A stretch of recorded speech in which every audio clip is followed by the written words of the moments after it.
La qualité de votre vie est déterminée par la qualité des questions que vous vous posez. La plupart des gens se posent des questions faibles et victimisantes. Pourquoi moi? Pourquoi est-ce si difficile? Et si j'échoue? Ces questions forcent votre cerveau à trouver des réponses négatives et vous piègent dans une boucle d'impuissance.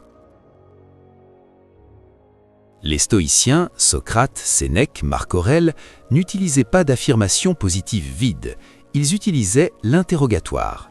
Ils croyaient que l'esprit est comme un tribunal et que vous devez constamment soumettre vos propres impressions à un contre-interrogatoire. Socrate a dit cette phrase célèbre: « Une vie sans examen ne vaut pas la peine d'être vécue ». Si vous vivez en pilote automatique, réagissant à chaque notification et émotion sans pause, vous ne vivez pas, vous existez simplement. Aujourd'hui, nous allons briser ce pilote automatique. Nous avons sélectionné 12 questions dangereuses issues des textes stoïciens. Ce ne sont pas des questions auxquelles on répond une fois pour les oublier, ce sont des questions pour vivre. Nous les avons divisées en 4 chapitres, couvrant la préparation, le contrôle, la mortalité et la réflexion. Si vous êtes assez courageux pour vous les poser honnêtement, elles démantèleront votre ancienne vie et en construiront une nouvelle. Les 3 premières questions sont conçues pour être posées au moment où vous ouvrez les yeux.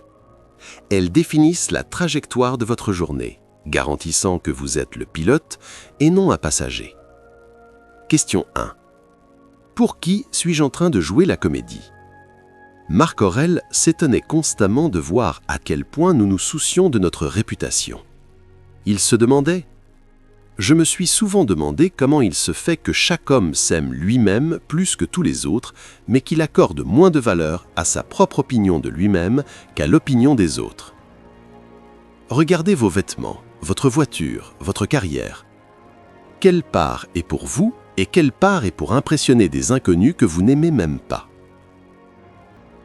Nous vivons sur une scène, jouant pour un public qui ne regarde même pas. Quand vous réalisez cela, vous pouvez enfin descendre de scène. Arrêtez de vivre pour les applaudissements des fantômes. Question 2. Quel est le pire qui puisse arriver?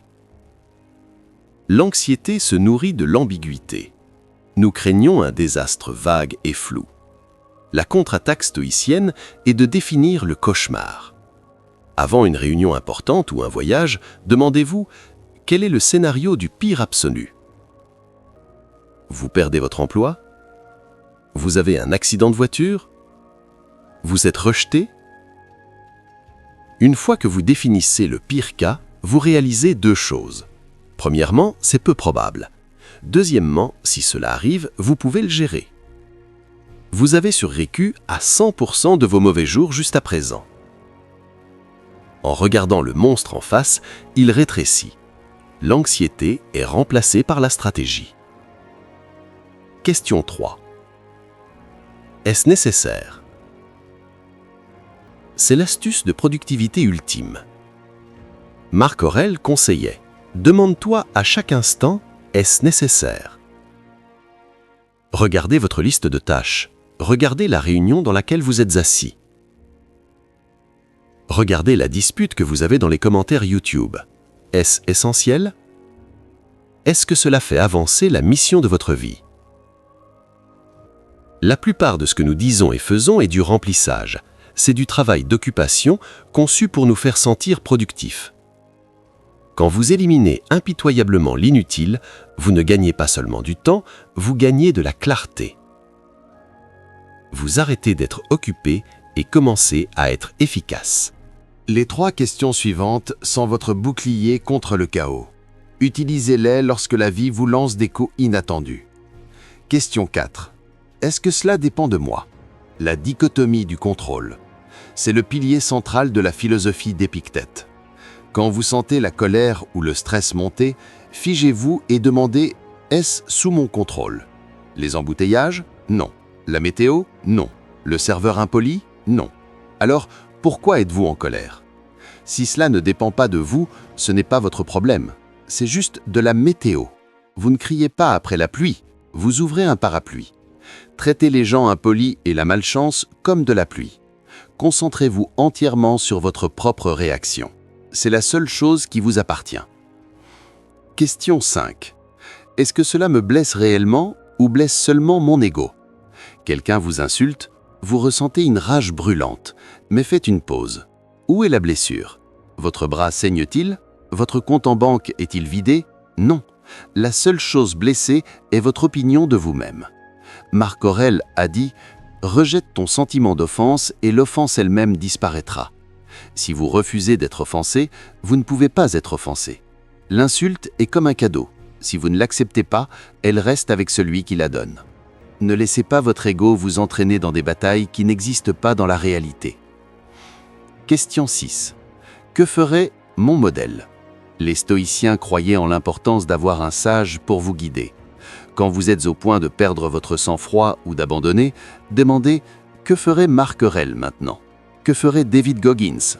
Que ferait mon grand-père ?» Cette question vous force instantanément à sortir de vos émotions mesquines et à voir la situation à travers les yeux de quelqu'un que vous respectez. Vous externalisez essentiellement votre prise de décision à une version supérieure de vous-même. Cela crée un pont entre qui vous êtes et qui vous voulez être. Ces questions sont lourdes. Elles sont conçues pour vous réveiller de la transe de l'immortalité et vous rappeler que votre temps est fini.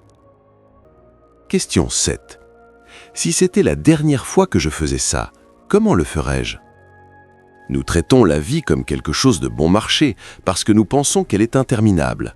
Nous serrons nos mères dans nos bras tout en regardant nos téléphones. Nous embrassons nos conjoints en pilote automatique. Mais un jour, ce sera la dernière fois. Si vous saviez que c'est la dernière fois que vous buvez un café, promenez votre chien ou parlez à votre ami, comment la qualité de votre attention changerait-elle? Vous savoureriez chaque seconde. Vous n'avez pas besoin d'une maladie terminale pour avoir cette perspective. Vous avez juste besoin de cette question. Traitez chaque moment comme s'il s'agissait d'un adieu, et vous ne prendrez plus jamais la vie pour acquise. Question 9. Suis-je en train de faire mon travail d'humain? Quand vous voulez rester au lit et être paresseux, demandez-vous ceci. Marc Aurèle se traînait hors du lit en se demandant « Ai-je été fait pour cela? Pour rester sous les couvertures et me tenir au chaud ?» Vous avez été conçu par la nature pour fonctionner, pour créer, pour aider, pour travailler. Regardez les fourmis, les abeilles, les oiseaux. Ils font tous leur travail. Pourquoi êtes-vous le seul animal sur Terre qui négocie avec son but? Levez-vous, faites le travail. Pas parce que vous le devez, mais parce que c'est ce que vous êtes. Les 3 dernières questions sont pour la fin de la journée. Sénèque attendait que l'obscurité tombe et que sa femme dorme pour examiner sa journée entière, sans rien cacher. Question 10. Qu'ai-je appris aujourd'hui? Si vous allez au lit en étant exactement la même personne qui s'est réveillée, vous avez gâché la journée. Vous n'avez pas besoin d'une révélation massive, juste une petite perspicacité. J'ai appris que je deviens irritable quand je saute le déjeuner. J'ai appris un nouveau mot.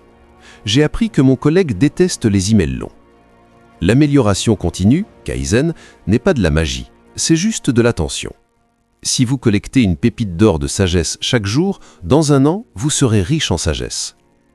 Question 11. Qu'aurais-je pu faire mieux? Il ne s'agit pas de culpabilité, il s'agit de donner. Passez en revue votre journée comme un entraîneur de football revoit la vidéo du match. J'ai perdu mon sang-froid à 14 heures. Pourquoi? Parce que j'étais fatigué. D'accord, demain, je dormirai plus. Soyez un observateur objectif de votre propre vie. Identifiez les points faibles de votre caractère et réparez-les. Si vous ne passez pas en revue vos erreurs, vous êtes condamné à les répéter pour toujours. Question 12. Si je meurs ce soir, puis-je être heureux de qui j'ai été? C'est la question ultime. C'est le memento mori de l'âme. Si le film de votre vie se terminait maintenant, serait-ce une bonne fin? Avez-vous laissé des choses non dites? Avez-vous gardé rancune? Avez-vous été la personne que vous prétendiez être? Si la réponse est non, alors vous avez votre mission pour demain. Vivez de telle manière que vous ne laissiez aucune affaire inachevée. Allez dormir avec une ardoise vierge, prête à ne jamais vous réveiller ou prête à vous réveiller et à tout recommencer avec excellence. Ces 12 questions ne sont pas confortables. Elles ne sont pas conçues pour vous faire sentir bien. Elles sont conçues pour vous rendre bon. Elles sont un miroir. Si vous vous y regardez, elles vous montreront exactement qui vous êtes et qui vous échouez à être. Ne vous contentez pas d'écouter cette vidéo et de passer à la suivante. Choisissez une question de cette liste. Écrivez-la sur un papier et collez-la sur votre miroir. Posez-la vous chaque jour pendant une semaine. Si vous êtes prêt à commencer l'interrogatoire, écrivez la question que vous avez choisie dans les commentaires ci-dessous. Voyons laquelle résonne le plus. Et si vous voulez continuer ce voyage de responsabilité radicale, abonnez-vous à la chaîne. Changez vos questions, changez votre vie. Rendez-vous dans la prochaine vidéo.